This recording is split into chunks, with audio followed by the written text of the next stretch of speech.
Welcome to the MMA Fan Podcast. Ladies and gentlemen, I give you Stu and Blake. UFC Noche! Welcome to the MMA Fan Show. It's the UFC Noche special.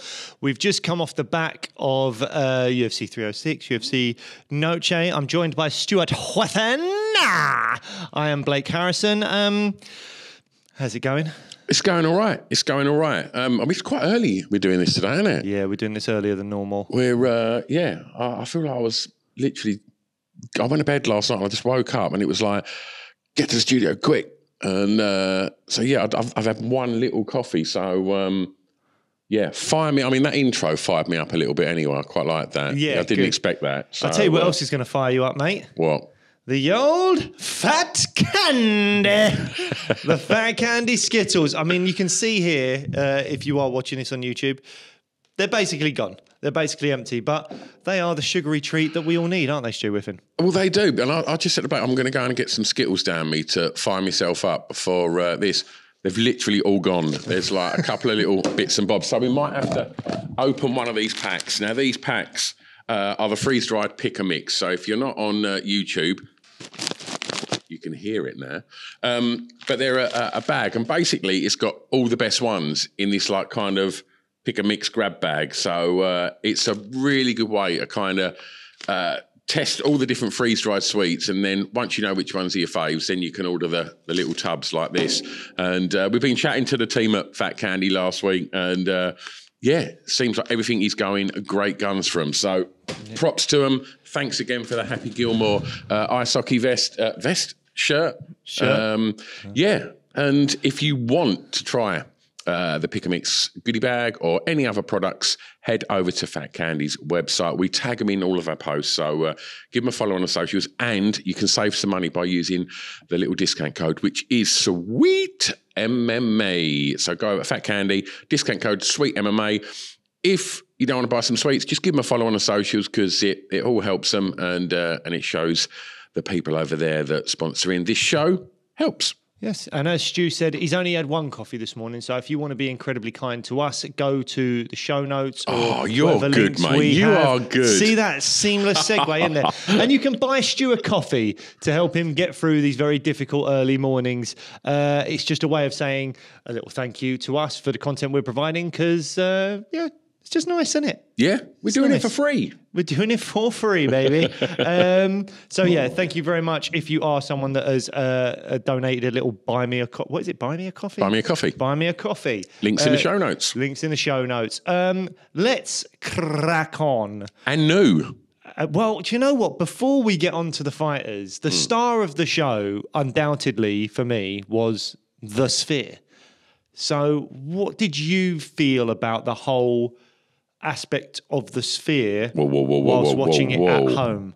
Did you say that was the highlight for you? That was the star of the show. It wasn't the highlight. It was the star of the show.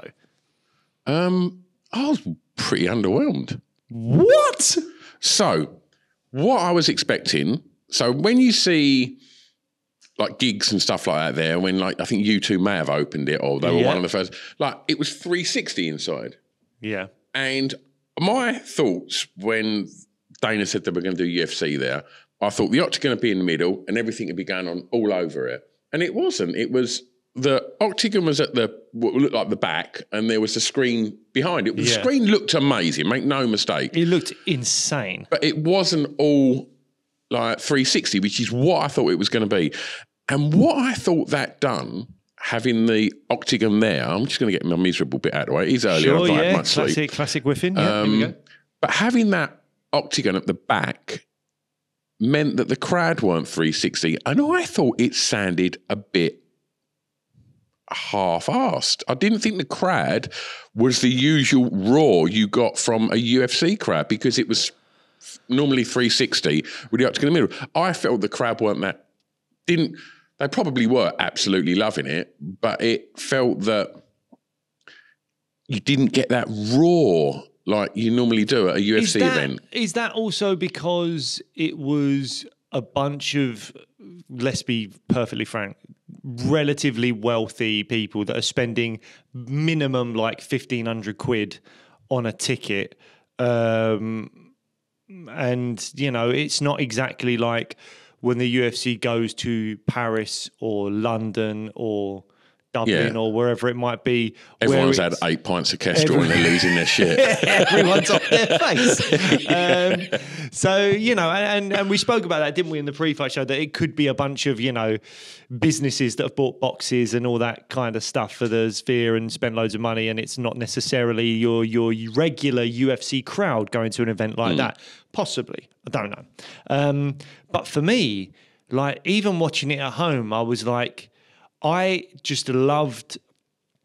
Firstly, the screen looked insane. It looked so good. I loved the different backdrops for some of the fights. I loved the tail of the tapes, like, and just seeing it. It looked great. I tell you what I really loved, and this isn't even the Sphere, but this just goes to show that the UFC, when they want to, can just do something exciting and different and fun. Love the ring girl stuff.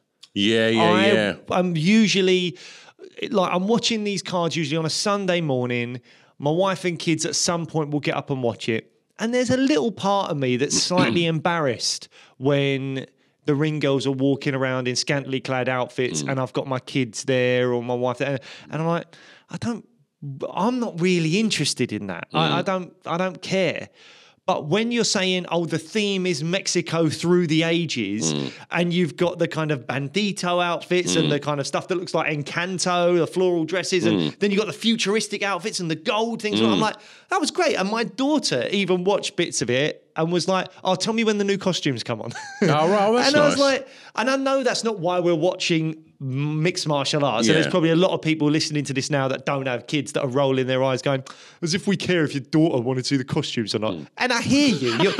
But you're right. You're right. You don't care. And I understand that. But as a dad who loves this sport, and at times there's moments where I go, I don't know if my kids should be in the living room when I've got this on or something like that.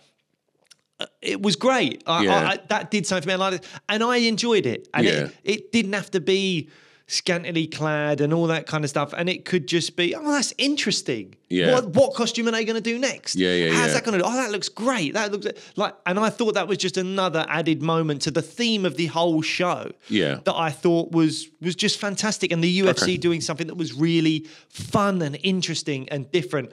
And obviously, just going back to the Sphere itself, I just thought the movies were like, the content of the movies, I was like, meh. Like, it didn't, the storylines of it, if you want to call them storylines, wasn't amazing. But even just being at home, there's moments where it turns into like a galaxy and you're coming down from space and you're like, that looks insane. And I did have moments where I was like, I wish I was there. To experience that live. Well, I think we've got very different opinions on that. But I think, effects aside, so there was so much attention on this card, but being at the Sphere, I guess, was the main talking point. Before we break down all the fights, as a card, what did you think overall? I think it was sort of, in a way, the reverse of what we were talking about on the preview show. Because on the preview show, we were talking about, you particularly, were talking about how top-heavy the card is. And I was trying to big up a couple of fights lower down the main card. Sorry, just want to clarify. You basically, what you're leaning into here, that I got it all wrong and you got it all right. Is that where we're going with this? No. Right. No, but also yes. But no, but I think what we were both talking about was that, you know, there was, in terms of the name value and all that, the top three fights for me, because I was very interested in Lopez Ortega, but the top three fights, title fights and that fight, were doing a lot of the heavy lifting in terms of our intrigue going into the fights. You can definitely say, and I think I did in the preview show, that there was, you know, Manuel Torres and the Zelhuber Ribovics fight and all that stuff that we should be looking out for, as like, they could be good scraps. Some of them I didn't realise how good they would be. But I think we realised they could be good scraps, but they weren't names that are going to intrigue people. No. And there were no storylines going into those fights. That's a good point. That made me go, I've got to watch that for because if he beats him, he could be one away from a title shot. Or if she beats her, then that's it. She's guaranteed a title shot. Or that sets up a fight with someone that she's had a loss to before. Those storylines that I'm really into. Yeah. That wasn't really on this card. Yeah, totally. Outside of the top maybe 3 fights. But what actually happened was, when we watched it, was a lot of that kind of undercard, particularly of like the main card and stuff, was fantastic. And then we got into the 2 title fights and it was a bit lackluster. And therefore, as a whole, as a card, there's this whole thing, I'm rambling now, but... Richard Curtis, who wrote Love Actually and Notting Hill and all those kind of classic... Blackadder.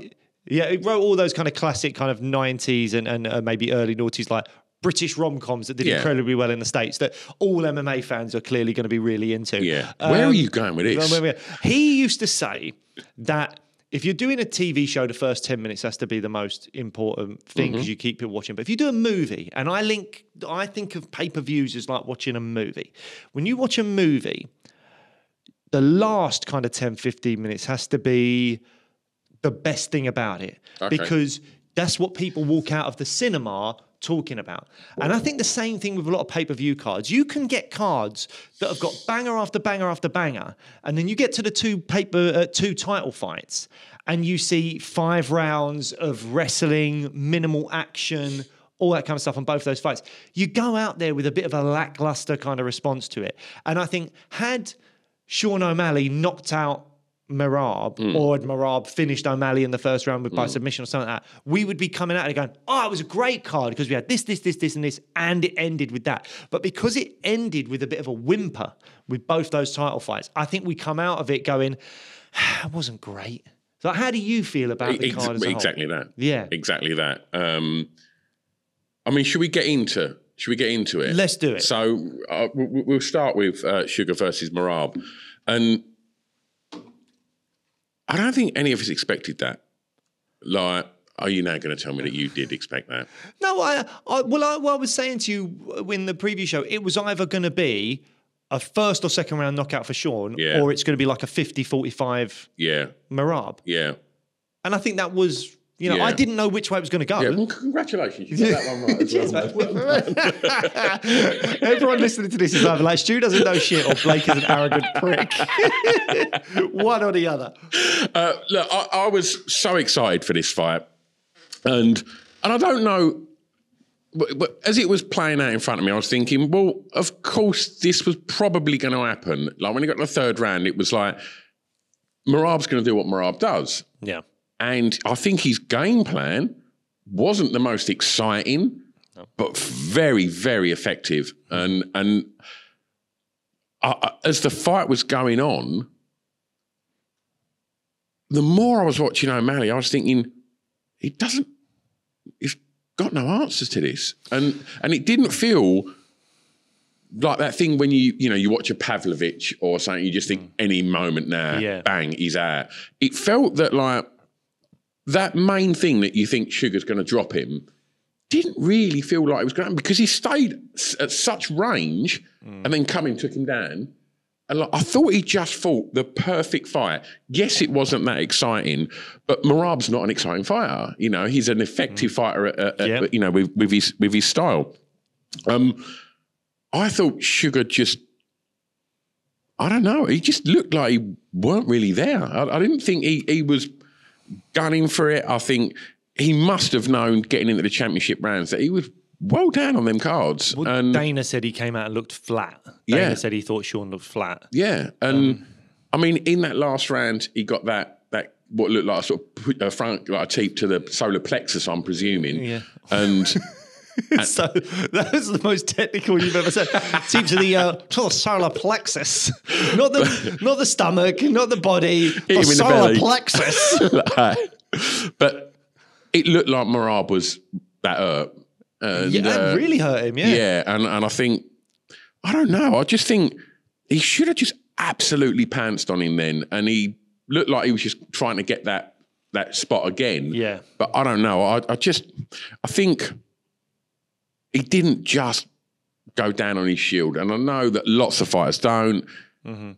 But I think that's what I'd like to have seen. I'd like to have seen, him just go out like Liam Harrison did and just go out blazing. And he I don't know. I just think, and when it finished, it was like, yeah, that was all right. New champion. And does that, I mean, we'll get on to this once you've sort of, give me your take on it. But what having Merab as a champion does moving forwards, and I wonder what the UFC's thoughts are on him being the champion and Sugar O'Malley, their superstar, not being the champion. Yeah. What did you make of the fight? Yeah, I thought it was, I agree with a lot of what you're saying. I think Sean just had no answer for the takedowns. He just could not deal with it. Merab had a fantastic game plan. Yes, it's not the most exciting, and I don't think the UFC is going to be enamoured with Merab that was the kind of final moment in the Sphere, but he won. I mean, there's always some kind of little weird shit going on with Merab, though. He's either picking Henry Cejudo up and having a laugh with Mark Zuckerberg, or he's, him shouting at Tim Welch, Sean O'Malley's coach. Well, what did you make of that? Because I had a note to mention that and didn't. Because that literally was in the first 20 seconds of the fight, wasn't it? They've had a lot of beef back and forth online and stuff, like not just O'Malley and Merab, but Merab and O'Malley's coach, Tim Welch. So there's been some beef there. And I think the commentators were saying this during the fight, that during the Aljamain Sterling fight, that's right, Tim Welch was shouting, "You got to go, Aljo, you got to go, Aljo," as if he was one of Aljamain Sterling's coaches. And Aljo shot him for a takedown, got knocked out. Aljo reckons he never heard that, so no implication on the fight whatsoever. But it sounds like maybe he was shouting some stuff at Merab. That's a fucking dog move. You really upset, yeah. Yeah, I think that's disgusting. It's like, you fight at Sean O'Malley. Like, it's not someone that's like got this rare opportunity to just, and you got to throw everything out. It's Sean O'Malley. That's your fighter. Focus on your fighter. Like, calling out instructions to Merab, like, fuck no, man. Yeah. And do you know what? Like, props to Merab for like bringing attention to that right at the beginning of the fight. Because if that would have gone on, in them latter rounds, and you're listening for your coach's instructions, and you do pick up on something like that, could have been. Look what you said about Aljo. Like, props to him for bringing that to attention. And I know, like, Rogan were like, "What's going on? Why is he doing this?" And I think as the fight sort of moved on from it, they realised what was going on. And I think that's a dick move, man. Yeah, it's not great. I mean, look, I don't know for certain that he was instructing him. He might have just been giving him a bit of banter, a bit of beef. And Merab went back at him because he was trying to sort of distract him, get under his skin, which allowed O'Malley an opportunity or something. Which, again, still not great. Still very unsportsmanly. But it is what it is. And then what was great was the round 2 when he got him in that front headlock and just started kissing his back. He didn't like that, did he? He didn't like that. But the thing is, that could have gone so differently, because I think Herb Dean really didn't like the fact that he was kissing his back. Because I think he feels like it's, you should be more respectful than that. And I understand Herb Dean's position. He's a good-looking boy, should have shown. But he, I think, stepped in to tell Merab, stop doing that, with 3 seconds on the clock. And Merab thought the round was over. Yeah. So he got up and walked away. Sean got up and smashed him a couple times. Yeah. And it was like, obviously it didn't quite connect, and Merab realising, but it was like, that's dangerous. Like, Herb Dean's got to be careful that he's not going, like, shouldn't it be like, pause or sort of whatever it is, don't do that again, resume position, whatever it is. Not, however he came in a way that made Merab go, oh, the round's over. Because can you imagine if that was the end of the fight? If Merab got up because he was mucking about kissing Sean O'Malley's back. And got sparked. Thought it was the end of the round. And then O'Malley went up, just levered him from behind with his back turned. No. And that was the end of the fight. Yeah. Can you imagine how people, like... It would have been a better ending than what we got. Well, yeah, probably. We'd be going straight into a rematch, wouldn't we? Yeah. But it would be like, it was crazy. It could have been a really dodgy Yeah. incident. Thankfully, that wasn't the case. Yeah. And and then we just saw him finish it. I mean, I have to love say, Merab, by the way. Yeah. Like I think as a character, I think he's really fun. I like his little videos. He just seems like a nice dude as well. And and I thought his post-fight speech was really nice. You know, just quite inspiring. That, you know, he's just a normal dude. Anyone can do this. You know, I thought it was really, really nice. And I suppose we need to talk about what's next for him. Yes. So 'Cause Umar was there, wasn't he? it's got to be Umar, isn't it? I also think that the UFC aren't looking massively favourably at Merab after that performance. Again, great performance, great game plan. It's not going to win you any fans or any favour with Dana White. So I think they're just going to throw him to Umar. One thing I didn't like about Merab is that in the post-fight press conference, he was saying, I want to fight another former champion. I want to fight Davison Figueiredo. And I think Umar should fight Petr Yan. And I was like, no, man. Like he was saying, Umar's only got one win in the top 15. Yeah, but that win's Corey Sandhagen. And he was saying, Corey Sandhagen got smashed by Aljo. That was just a one-off fit. Sandhagen is one of the best bantamweights on the planet. He only loses to the top guys, and even his losses have been controversial. Like that TJ Dillashaw one, I felt like he won that, and he probably would have got a title shot off the back of that. So, yeah, I feel like you got to give it to Umar. Yeah. Long win streak. The win over Sandhagen, it just makes sense to me. I don't think Figueiredo's done enough. Just being a former champion in a different weight class is not necessarily always enough. I think it's Umar, and I think Merab's going to find himself in a similar place to Bilal Muhammad, where the UFC are potentially looking at them as kind of placeholder champions until the guy that we've been slowly building for a while and is just an absolute savage like a Shavkat and now an Umar, they come in and take the belt, possibly have long reigns or set up interesting fights with contenders after that. I think Merab's in that position. But do you think Umar's an exciting champion? I think he's more exciting. I think the Merab? Yeah. I think the Nurmagomedov name does a lot. Yeah. And I think that he can strike really well. Yeah. And we saw that in parts of the Sandhagen fight. No, I don't think he's a Sean O'Malley or, someone that's going to be necessarily finishing fights left, right and centre. But I do think he's very, very good. And I think he will be more exciting than Merab. What do you think the sort of uptake would be on a pay-per-view for Merab versus Umar? I don't think that's got any dollar signs attached to that. It'd be interesting to see if they did it in somewhere like Abu Dhabi or Saudi Arabia, where they're going for the arenas and, we're hearing about Abu Dhabi, Saudi Arabia, places like that paying big money to the UFC for cards. And they might go, we want Umar's title shot here, in which case they pay them a boatload of money and they do it. And they go, well, the pay-per-view, whatever. Or what could be likely is they go, we need a really good fight with like a sort of star at the top. And this is the co-main event, Umar versus Merab. So, Sugar, if we were going to look at what's next for him, I mean, for me, the fight that I think would be super fun to watch, makes a lot of sense, Sandhagen. I completely agree with you. That's the fight I would like to see. I really don't think the UFC do it. What do you think they're going to give him?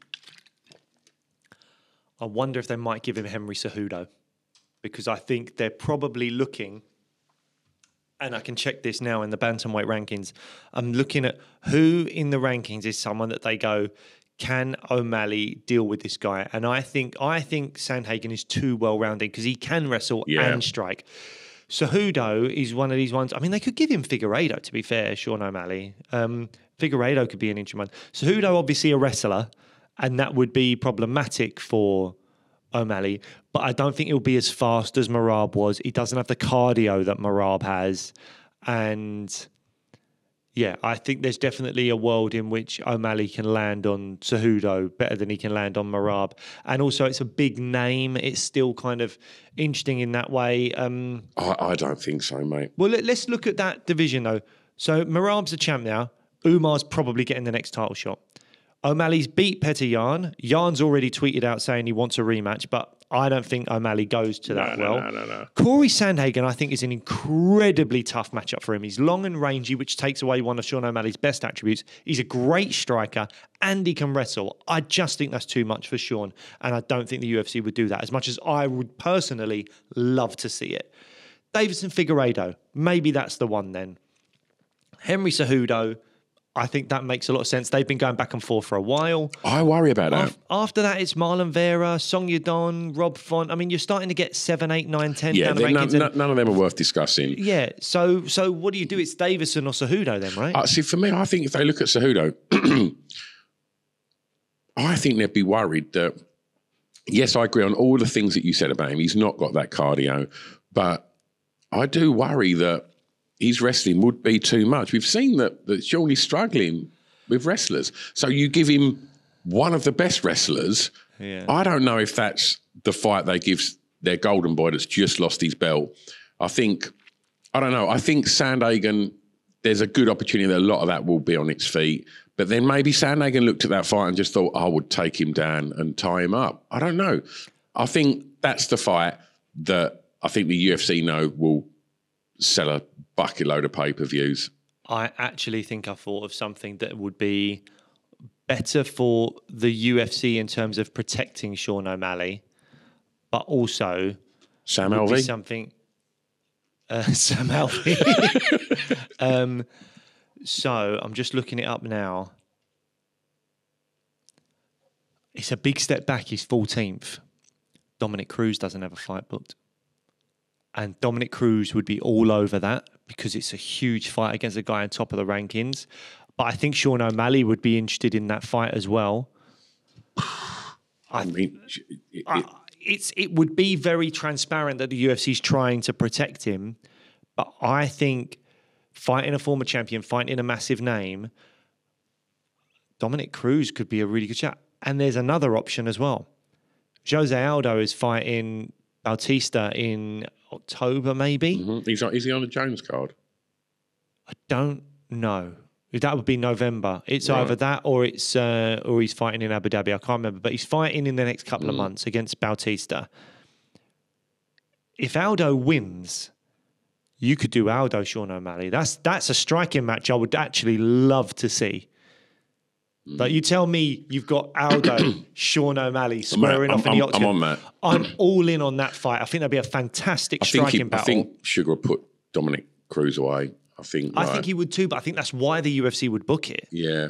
But he's still got to be careful. Cruz has great footwork. He does have wrestling as well. But I think Aldo, if he beats Bautista, that could be a great... And I'll tell you what, I think so much of the MMA community would be backing Aldo. And would be desperate for him to... Can you imagine 100%. If Aldo wins in a couple of months and then fights Sean O'Malley in like Feb, March, whatever it is, and he's fighting a guy that's like, top 1, 2, 3 guy. Yeah. Smashes then he's get a chance pieces. at a title shot very soon after that. And who doesn't want to see Jose Aldo fight for a belt again? 100%. Yeah. That'd be great. So I think Dominic Cruz or Jose Aldo, if he wins, could be really good options for Sean O'Malley. Yeah. Again, the fight I'd want to see is Sandhagen by a long way, but I just don't think the UFC does it. But it'd be interesting. It is. Right, okay. So Shevchenko got her belt back. And got a belt back. And yeah, I mean, it wasn't the most exciting of fights, was it? I thought it was quite boring, I'll be honest. Yeah, it wasn't the most exciting. Chevy did what we said she probably should do. Yeah. But it's boring, which was she proved in the first 2 fights she was the better wrestler by a country mile. And in this fight, she went, okay, forget the striking. I'm just doing that. Yeah. And it worked. There was a couple of little moments where she got herself in a sort of bad spot with Grosso being active off her back, throwing up submissions, stuff like that. But really, she was never in huge problems, I don't think. And she won every round. No need for a fourth fight here. That was very definitive. Maybe there could be a fourth fight down the road, but certainly not straight away. Who wants to see that? No one. No one wants to see that anymore. I'll tell you what I did like to see. Diego Lopez, straight after his fight, straight into Grasso's corner. That was great. Yeah, absolutely. Straight in there. So, look, I think Alexa Grasso, there's a number of people that she could fight. The most important thing is, for me, what do you do next if you're Valentina Shevchenko? Because we talked about this on the pre-fight show. Like, she is on that Mount Rushmore. She is one of the greatest female fighters of all time. Does she add to the legacy by beating flyweight contenders again? Or should she move up to bantamweight? Like, what do you think will be next for Valentina Shevchenko, and what do you think she should do next? I think she'll look at the winner of Pennington Pena. I think that's probably where you solidify your greatness there, isn't it? And then she probably isn't getting the shot over Kayla Harrison, though, is she? Oh, of course. Yeah, she's fighting him on the same card. 7. Yeah. The Pennington Pena fight is on the same card as Ketlen Vieira and Kayla Harrison. I think that might be the fight that Aldo's on. I don't know. I mean, does she fight? Does she defend her belt against Rose? Was Rose the backup fighter on this? No, Manon Fiorot should be next up. Right. Manon Fiorot is next. I don't think anyone should. Was Rose the backup fighter for this? Don't think so. I thought she was. Okay, maybe she was, but that's weird because she's got a fight booked against Erin Blanchfield. And so maybe they just gave her a little payday and said, come on down and do that. But I think Rose needs to beat Blanchfield to get a title shot for me.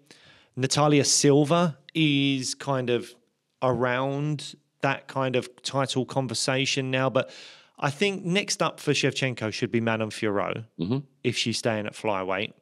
And then after that, it's, either the Blanchfield Rose winner or Natalia Silva, or does Natalia Silva fight the Blanchfield Rose winner, which I think could be a good shout. So there's definitely contenders there. Flyweight has a lot of contenders. It's just whether or not Valentina decides this isn't improving my legacy. It's not actually doing much for me. Well, let me move up to bantamweight and actually try and achieve something new, something different. She's 36 years old. She's not got long left. Like, what more has she got to prove? I mean, I don't know. Do you think like when Nunes sees fights like that, do you think she's watching them and just thinking, I could? What come back? Yeah. Well, I mean, it's not in her weight class, but I think Nunes. I think Nunes will think about coming back if Kayla Harrison wins the belt, and then either she just wins the belt or she wins the belt and defends it once or twice. Then I think Nunes goes, okay, I'll come back. But otherwise, I think Nunes is like, none of you have got anything on me, so I'll just chill. I think that's fine. The other thing just to say, though, is what an ambassador for the sport Valentina Shevchenko seems to be. She seems so classy, respectful, great dancing, and the amount of languages. Like, she's speaking English. Where did that come from? She's from Kyrgyzstan, which, I mean, I don't know. Do they speak Kyrgyzstani? I don't know what language they speak. I'm going to let you hang yourself out to dry. I'm not going to comment. I don't know what language they speak over there. But I'm assuming it's some kind of dialect like that. I don't know. But then she speaks English. She's speaking Spanish. She spoke a bit of Thai.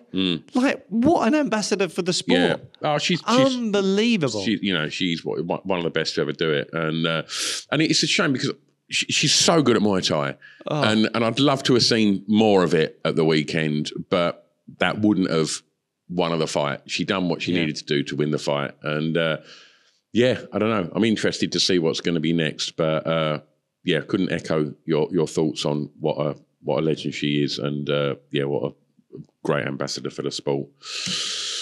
You mentioned him a moment ago.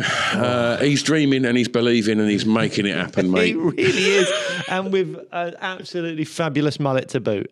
Man, Diego Lopez did maybe even better than I thought. I thought he would struggle in that third round a bit and Ortega would come back. We always knew Ortega was going to be very durable, take punishment.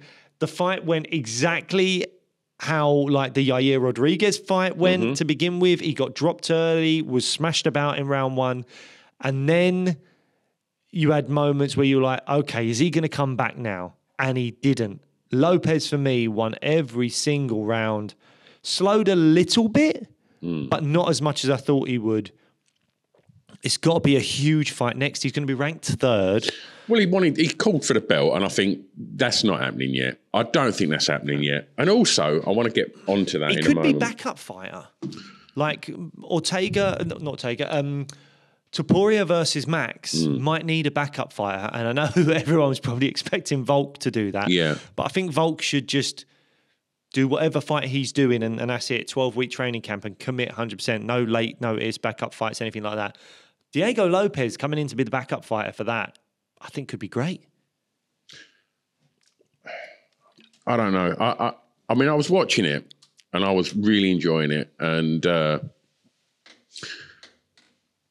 but I was just looking at him, and I was just thinking, okay. And then he called the shot, and I just thought, I can't see him beating Topuria. I think the next fight for him, for Lopez, because he's gone from 13 to 3. Like, that is some jump. And, you know, he looked great. I didn't think he looked incredible. I thought he looked really good. I think Volk's a good fight for him. I think Volk's a really good fight. Does Volk take that fight? I mean, he really... Who's Volk going to fight if he wants another stab at that champion? I think he should be able to just jump straight into a title shot. You think? I think he's earned it. Oh, you're never going to hear me say otherwise. Not only was he an active and fantastic champion winning... Like, I have that rule of like 3 title defenses and you can get an immediate rematch. He's surpassed that. I can't remember how many title defenses he got, but it's way more than 3. And then, you know, I know he had the losses at lightweight to Islam, but I don't really count those, particularly the second one, because it was 12 days notice. In terms of featherweight and being the champ at featherweight, he beat Max, well, 3 times, but 2 of them defensive, 1 to get the belt. Ortega, Zombie, like there must be someone else I'm forgetting there. I don't know, but that's 5 already. So, and then he's lost to Topuria, and you go, all right, you can, you know, you have earned the opportunity to get an immediate rematch now that you've lost your belt. So if they want to give him Lopez, I'd love to see it. I think it'd be a great fight, and I'm really interested to see if Lopez can handle someone the caliber of Volkanovski. But if you're Volk, I think you have every right to go, let me see what happens with Max and Topuria, and I'm calling for my rematch straight after that. Yeah. And I don't think any fans could have a go at him about that. I think he was such a good servant to the UFC in terms of taking short notice fights and coming and saving the day on a few occasions, that I think he's earned that right to just go, no, I want my title shot. And he's a big name and he should get it. And if, all right, so I don't disagree with any of that. So where does that leave Lopez then? Like, what do we give him? I mean, has Movsar got a fight? Movsar is fighting Aljamain Sterling. He could get the winner of that. And Movsar is obviously Lopez's only loss in the UFC. Yeah. Because he came in short notice. And he did put on a really good showing. I don't know if Movsar would be pissed off with that. But if the UFC say, Movsar, you now have to fight Diego Lopez again, I don't know how much sway Movsar has to say no. And I know Diego Lopez probably want that back. If it's Aljamain Sterling, I think that maybe makes more sense because it's a fresh matchup, and Aljo will be behind a couple of people. And you could say that Diego Lopez versus Aljamain Sterling is a number 1 contender fight. You've still got to get through Volk having his shot at the winner of Max v Topuria, but Lopez v Aljamain Sterling, if Sterling beats Movsar, or if Lopez fought Movsar again and Movsar was okay with that, that's a number 1 contender fight for me, and that makes all the sense in the world. So, yeah, I look at that list of names and I look at Arnold Allen and I just go, come on, mate, what can we do for you? What can we give you? I'll tell you what, like, I think this time next year, you know, we're going to be talking exciting things for Arnold, but I think we're going to be talking about where Lerone Murphy is in the mix. I'm telling you, mate, he's going to creep up on that division and he's going to cause some fireworks. I'm telling you, mate. Okay, so I don't think anybody apart from Blake Harrison was talking about what to expect from Ribovic Selhuber. I mean, what a picture! Oh my God! I mean, if you're not watching this on YouTube, you're going to have to find this moment that he pulls up. This photo is insane. It's like his fist is going through his face. Yeah, it's. I would say it's probably gone 40% into his skull. It's ridiculous. That is unreal. Yeah, I mean that fight was unreal. What a fight! It just got better and better and better, and that last round, I've never seen anyone get cracked so hard. Yeah, and then kind of find himself against the cage, and like Ribovic was must have thrown 50 shots. Yep. And Selhuber, who I thought was just dead on his feet, rolled like Floyd Mayweather for about what felt like about 5 minutes. And he I was reminded me of those, you know, when you get like, I think particularly in America, you go to like a big car showroom and they've got those big inflatable wobbly hand like kind of things at the front. I think Family Guy did big inflatable wobbly hand man. Exactly that. That's what he looked like going down and up and down and up and swinging. Like, that is what he looked like. It's like there was just air being forced through his body and he could not control himself. Yeah. How did he stand on his feet? It was insane. Yeah, absolutely ridiculous. And earlier in that same round, Selhuber dropped Ribovic with a nasty elbow as well. I mean, yeah, it was great. He came back into it a little bit as well. It was an absolutely insane fight. Ribovic won by split decision. Yeah. Personally, I slightly wondered if Selhuber won it. I think he thought he'd won it. Yeah, I think round one I thought was very close, but I leaned Selhuber. Round two was close again, but I leaned Selhuber. And because of the elbow that he dropped Ribovic with in round three, I don't think you can give Ribovic a 10-8 because he was dropped himself. Yeah. And so for me, it was 29-28 Selhuber. But given the craziness of that fight and the closeness of the other rounds, I've got no problem if you scored it for Ribovic. I've got no problem with the actual decision. I just slightly had it slightly differently. But I should say for listeners or watchers, if you had limited time or whatever and you just thought, well, I'm going to watch Chevy, Ortega and Sugar, go back and watch this fight because it is something special in it. It is. There's another one on the card that had an insane round as well that we'll get to in a bit. But it was a phenomenal. That is going to be a fight of the year contender. Oh, 100%. Sure. If it's not going to be the fight of the year, it is a fantastic fight. There's no more to say. I mean, both guys' stock went up. Yeah. Both guys' stock went up in that fight. Yeah, completely. And you've just flicked on a new photo. Oh, my Christ. Irina Aldana. That is like something from a horror movie. Looks like the cover to Carrie. It does. She's just covered in blood. There's a huge gash on her forehead.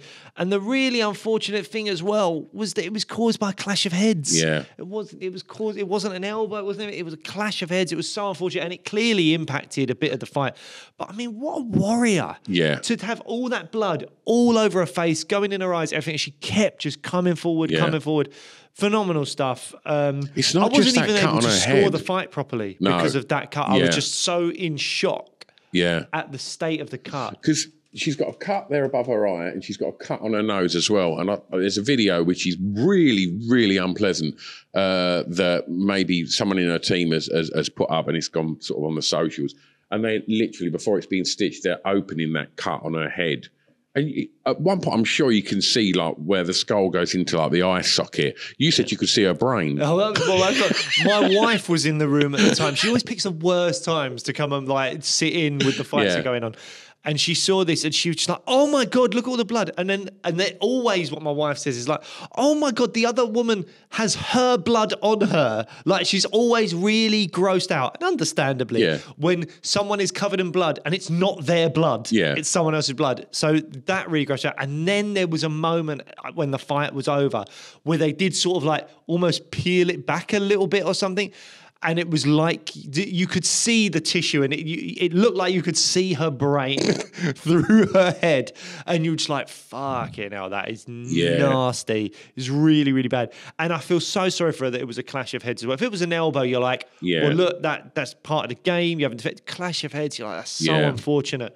And that is going to be such a nasty scar as well, you would imagine. I mean, that is... Well, you'd hope that Dana will send her off to get that stitched up by the best there is. Like, I know that they try and they transported them straight away. Her, and I think maybe Brian Ortega and maybe someone else that had bad cuts and bad facial injuries and stuff. Yeah, that was super, super nasty. Ode Osborne beat Ronaldo. No, hang on. Did Ronaldo Rodriguez won that? There was a lot of bad blood going into that. There was a bit of argy-bargy at the press conference and at the ceremonials and that. Obviously, bless you. Thank you very much. We saw the card open and won by Chiwi-wee. Chiwi-wee. But I mean, I didn't find that fight particularly. No, there was the first round was interesting. The first couple of minutes, like Ode Osborne landed a 1-2, catches Rodriguez on the way in. Then he locked up a triangle that was really deep. And at one point, I was just talking about that. The Chiwiwi fight was the one I found quite uninteresting. To be honest, I didn't really catch most of that. But the Rodriguez Ode Osborne fight was super interesting because Rodriguez, I thought, was out. I thought he was done. Triangle choke. I thought that was it. And there was a moment where Osborne let the triangle choke go and Rodriguez just stayed in the same position. I was like, is he out on his feet or is the blood just now coming back to his brain? It almost felt like he could have been out, but he somehow survived, came back and did well after that. We've talked about Aldana and Dumont, and that injury was insane. Bahamundes, Torres' 6-fight finish streak is done. Bahamundes absolutely smashed him. 6'3" at lightweight, always going to be a problem. Yeah. Incredible counter right hand. First round. Manuel Torres just kind of lunged in there, left his chin exposed, and you could see Bahamundes just lean back, cock that right hand, and then just smash straight. It was right on the chin. Absolutely done him. And Katlin Souza as well, phenomenal performance where she, big left hook that sent Urigi down to the ground and then locked up a rear naked choke and put her to sleep. No tap, just put her to sleep. And then there was a moment, I can't remember if this was obviously on the prelims, but I can't remember if it was, I don't think it was the Fight Pass prelims. I think it was the normal prelims where Josh Van against Charez. Van won by decision, but there was an incredible moment in round 2 that was similar to the kind of round 3 Ribovic Selhuber moment where Van was ripping the body so bad. Charez couldn't deal with it, and you could see him constantly tucking in his elbow to the point where he's leaving his face exposed and getting hit to the head a lot. He got rocked loads, and then when his back was against cage, you're like, oh, this is over now. He landed a spinning back fist, and that sent Van he was just seeing stars for a while after that. And then the fight kind of eased off a little bit. I think both of them were probably really badly hurt. Josh Van won by a decision, but that round 2 of Van v. Charez, if you haven't seen that on the prelims, go and check that out. That was a great round. Well, look, before we wrap things up, there was also some fight announcements that come at the weekend. Now, it would appear that 309 Jones Miocic is happening. We kind of knew that, didn't we? But interesting that Aspinall said he wants to be backup fighter. Yeah, I mean, I think it's great for Tom to be the backup fighter because I think he gets to go to New York and get half a paycheck. And let's be honest, he's not going to fight. Yeah. Because Jones won't accept a last-minute fight with him. I mean, Jones didn't accept and it wasn't even that last minute, but like a sort of late replacement fight against Chael Sonnen back in when Jones was in his prime. He's certainly not taking on Tom Aspinall on a few days or hours notice if there's a problem with Stipe. And I just don't think Stipe's interested in fighting anyone other than John Jones because he's just like, well, I'm kind of retired. Yeah, and this is me payday and I am. Yeah. So, you presume that's what he's thinking. But so if Tom can be the backup fighter, he's done phenomenally. I want him there getting under John Jones's skin. Yeah. And I mean, how good would it be if he was under John Jones's skin so much that Jones just lost concentration and Stipe won? Oh, I'd love it. I would love that so much. Like, and I think that, I mean, I did see pictures of John Jones out on town with Ryan Goss. And now when you think, of all the people to go out in Vegas with, do not go out with him. Yeah. But also I see picograms all over the place there. I did see there was a photo of him with Pereira. Right. And so I wonder if they were having a little eye-upping of each other, just thinking... Well, John Jones is like, this is a great fight because, Pereira is a bigger star than Tom Aspinall. And it's a really winnable fight. Super winnable fight for him. Yeah. So John Jones, the businessman, is no mug. He knows what he's doing. It's the right thing to do. If I was John Jones's lawyer, I'd be saying, fuck Tom Aspinall, go for Alex Pereira after you deal with Stipe. But as a fight fan and as someone that wants the best for just the sport, it'd be terrible if he retired without fighting. The thing is, right, people always say John Jones is the GOAT, right? Yep. We never saw him fight Francis, right? No. And I don't think we're ever going to get to see him fight Tom Aspinall.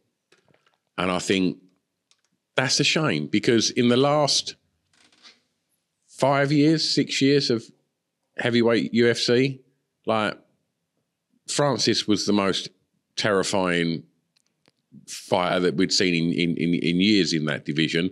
And now we're seeing Tom never really getting past the first round in any of his fights. And I mean, two absolute killers and super exciting knockout specialists. John Jones is fighting Stipe Miocic. And he had the opportunity to. I mean, 2020, it was 3 years. So when you look at, obviously Jones's resume is amazing. Jones is, if you want to ignore the PED stuff. And the Rakic fight. Reyes. Dominic Reyes fight. Well, we'll get to that. But if you want to ignore the PEDs, Jones is the GOAT. Yeah. Jones is, he's up there. I mean, you could argue Demetrius Johnson has actually got the longest title defense streak in the UFC. He's my GOAT, mate. Well, I don't think there's any shame. I think that's a less popular opinion, but I don't think there's much wrong with that. You could say Demetrius Johnson is the GOAT. But, Demetrius Johnson, GSP, Anderson Silva, John Jones, they're the ones that are up there in the conversation. I think you could argue that Anderson Silva, because his legacy went on that much longer and he petered out so much, you could say that hinders his legacy if you want to, but some people don't. For John Jones, yes, he beat some of the best back in the light heavyweight days. You could argue some of them were aging, but he beat the best of the best. And he beat Daniel Cormier, who was fantastic. Then Ovin St. Preux, this is in 2016, was a very lackluster performance, but he got the win. Then the next fight with Daniel Cormier is a no contest because of the drugs. The second fight of Alexander Gustafsson dominated it. Anthony Smith, there was the illegal knee. So there's that. Thiago Santos, people were like, well, that was a split decision victory, and a lot of people scored it for Santos. And Santos had no knees. He ruptured both his knees in that fight. Then there was Dominic Reyes, which a lot of people believe Dominic Reyes won that fight. Then he vacated, and he was like, I'm going to go up to heavyweight. But while Francis Ngannou was around, he did not move up. He had 3 years of just chilling. I know he wanted to get his body right. Fine, that's fine. As far as I'm concerned, he waited until Francis was gone. Now, you could argue the UFC didn't pay him enough money, all this stuff. Dana White will now talk about how Francis was avoiding fights by going to the PFL and John Jones is the GOAT and all that stuff. And it's a meme now, Dana White talking about John Jones. You rewind back 3-4 years and you will see clips of Dana White at press conferences talking about, well, there's loads of different ways that people can avoid fights. And, Francis is such a beast and such a this and such a that. And he's talking about John Jones not stepping up. So, take what Dana White says as much as you want now, but do educate yourself on what he was saying previously when Francis was the champ and when John Jones was sitting out. Yeah. So there's that. Then he fought Cyril Gane. And look, at the time, I thought Cyril Gane was going to be a real problem in the heavyweight division. He was never going to be a problem for John Jones because his fight style. I thought he might be. I was wrong. Really? Well, you thought he was going to kickbox him? I'm sure if we rewound back to the preview show for that fight, I was talking about Cyril Gane potentially being a problem for John Jones. But John Jones showed us that he wasn't.